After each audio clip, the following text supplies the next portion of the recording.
ค่คนรอที่ถูกมองเหมือนไร้ความหมายก็เพราะว่าเป็นเหมือนของตายในยามที่ไม่มีใครฉันก็เป็นเหมือนเทียนถูกเก็บในลิ้นชักเพื่อรอเรื่อยไปถูกใช้ก็ตอนที่แสงไฟ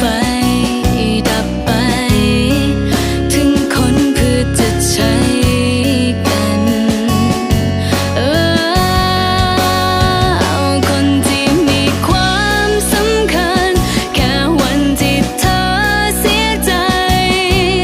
มันคงไม่มีความหมายสักเท่าไหร่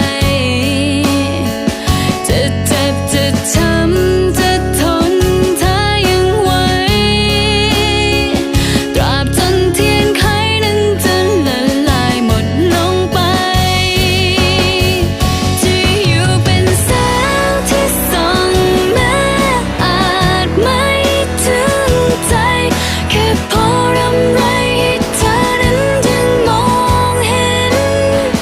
แค่เพียงชั่วครั้งชั่วคราวเข้าใจชัดเจนได้แค่ที่เป็นและไม่ต้องหวังไปมากกว่านี้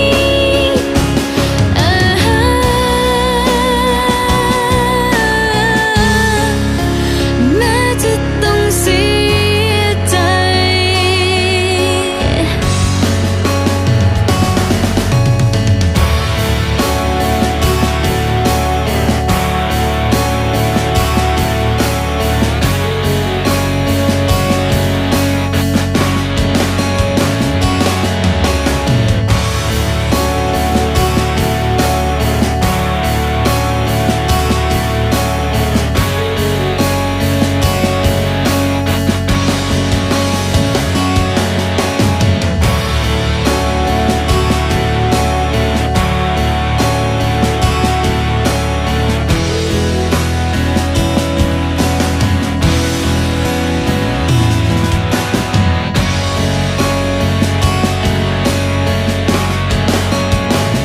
คนที่มีความสำคัญแค่วันที่เธอ